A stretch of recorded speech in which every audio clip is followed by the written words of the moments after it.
Hello everyone, this is Anil Khwaj. I'm a registered migration agent and co-founder of Think Consultants. Today's topic is regarding the financial requirement for student visa. Our Department of Home Affairs has recently made changes to the financial requirements, and they've increased the financial requirement for 2024-2025 to a substantial level, which we'll be discussing in new course. But apart from that, we also would be discussing about what are the sources from which you can show the financials, what are other nitty-gritties which you need to know, and is there any possible way to make sure that financials are 100% strong and department will accept them. So first, let's talk about what are the financial requirements. So first, the primary applicant.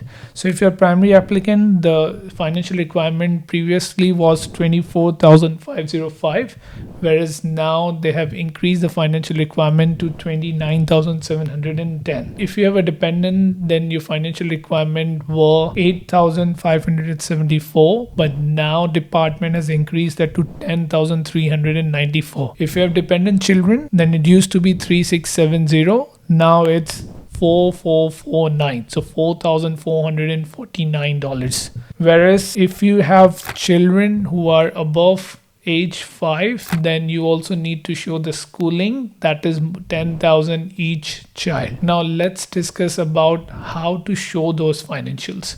So there are a couple of ways. The number one option to show financial is that if your parents or your personal income is more than 87,856. So if you have proof of that one, then your financial requirement would not require any bank statements. Whereas second option is to show loan, or we call running finance. So you add up your living expense, your 1-year tuition fee, your travel expense, add them all together, whatever the requirement would be that you need to show towards your funds. Third option is to go with the fixed deposits. So if your parents or yourself or your first bloods like siblings would have the fixed deposit, then they can show that one. Have to be the complete 1-year financials as we discussed earlier. This would be 1-year living expense, 1-year tuition fee, dependent 1-year living expense, and then if you have a child who is above 5, then schooling fee along with the travel expense. Earlier we missed the travel expense. It's somewhere around 2,000 per person, and if you're already in Australia, then it's 1,500 per person. That you need to show towards the travel. So you add up and show the fixed deposit. Fixed deposit needs to have a certain maturity, because if they are readily available, then you have to transfer it to your bank statement and then show the balance confirmation. Third option is to go with bank statement, where your current or saving account should have that much amount which we have discussed: 1-year tuition fee, 1-year living, travel, all dependent expenses. You add them,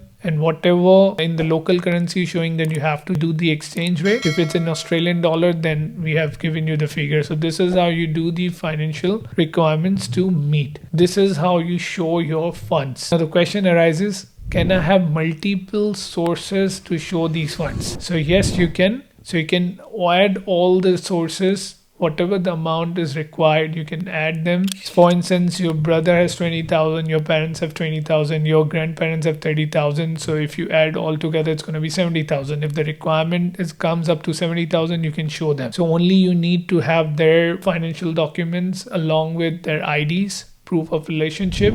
And if they're having savings, then perfectly fine. But if they're showing the current account, then they need to show their income proof as well, because department don't want that your siblings is paying the complete or whatever the savings they have it, and eventually they don't have anything to use for the living expense. So this is not, they want the disadvantage or non-genuine funds which are not accessible to you. So this is very important, that you have to make sure that all the relevant documents are there in order to show finances. In order to strong the finance, you can add more assets to it, but that would not meet the financial requirements, which requires a liquid money, which is only in the forms of loan, bank statement, and as we said, running finance or a current or saving account. So these are the only resources which you can use. So that's pretty much it for the financial requirements. If you have any further questions, feel free to contact Think Consultants. My expert team is more than happy to assist you with the student visa applications, meet the financial requirements, and explain you how to make sure you have strong financial ties in Pakistan to get a visa and meet the GS requirements. All the best.